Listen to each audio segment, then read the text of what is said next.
जिससे पूजा किया जाएगा।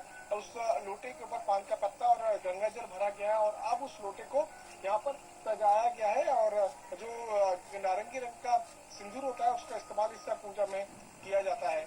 तो यहाँ पर आप देखिए कैसे तैयारियां जो है वो जोरों शोरों से चल रही है। और एक बार मैं आपको चारों तरफ का भी दृश्य दिखाऊं। देखिए चारों तरफ आपको खूबसूरत लाइटिंग जो है वो दिखाई देंगी। इस पूरे इलाके को जो चिराग पासवान की पार्टी का जो दफ्तर है, इस पूरे इलाके को खूबसूरत फूल मालाओं से सजा दिया गया है। देखिए जब चिराग पासवान आए थे तो इसी रास्ते से आए थे और लड़ियां कितनी खूबसूरत है। तो ये तैयारियां जो है आज की नहीं है, तैयारियां कई लंबे समय से चलती है। और एक बहुत महत्वपूर्ण खासियत होती है, कहीं भी आप घाट पर जब आप पूजा करने जाएंगे, पूजा अर्चना करने जाएंगे छठ की, तो इस तरह का केले का जो पेड़ है वो आपको नजर आएगा। केले के पेड़ क्यों इस्तेमाल किया जाता है? केले के पेड़ को सबसे शुद्ध माना जाता है और इसीलिए केले का जो पेड़ है उसका इस्तेमाल इस पूजा में किया जाता है।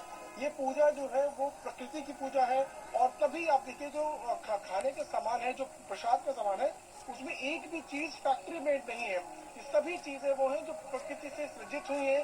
साथ साथ ठेकुआ वो होता है जो घर से बनाया जाता है। और आप देखिए कि खुद ही चिराग पासवान इस वक्त जो है पानी के अंदर उतरे हुए हैं, उनको परिवारजन भी इस पानी के अंदर उतरे हुए हैं और कुछ देर में अर्घ दिया जाएगा। 4 दिन का त्योहार होता है। बड़ों का आशीर्वाद लेते हुए चिराग पासवान यहाँ पर नजर आ रहे हैं। 4 दिन का ये छठ महापर्व होता है। इसकी शुरुआत नहा खाए से होती है। अगले दिन खरना होता है। खरने में जो है प्रसाद बनता है। प्रसाद जो है वो खीर और पूड़ी बनता है और उसमें केला भी चढ़ता है, कई जगह तो मूली भी चढ़ती है। और वो प्रसाद छठ व्रती बनाती है और उसको बनाने का भी एक तरीका है। आप जो घर का रेगुलर चूल्हा है किचन का, उसमें उस प्रसाद को नहीं बनाते।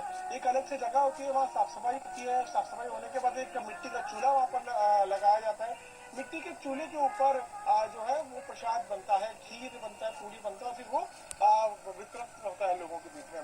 खरना के बाद अर्घ का समय आता है, यानी कि अगला दिन, खरना के अगला दिन होता है वो शाम का अर्घ दिया जाता है। और जब सूर्य ढलता है तब उस वक्त वो अर्घ दिया जाता है। सूर्य देवता की पूजा होती है।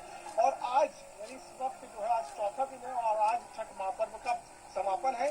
तो जैसे ही आपको सूर्यदेव की झलक यहाँ पर लोगों को दिखाई देगी, वैसे ही अर्घ दिया जाएगा। अर्घ मतलब क्या होता है?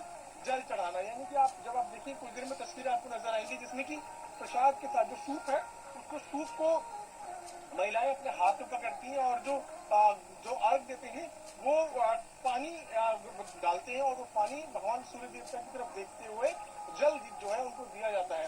तो ये पूरा जो त्योहार है, उस त्योहार की सबसे बड़ी खासियत ये कि ये प्रकृति की पूजा है। प्रकृति को धन्यवाद है। तो पूरे परिवार के साथ यहाँ पर चिराग पासवान है और इंतजार बस किया जा रहा है सूर्य को अर्घ देने का।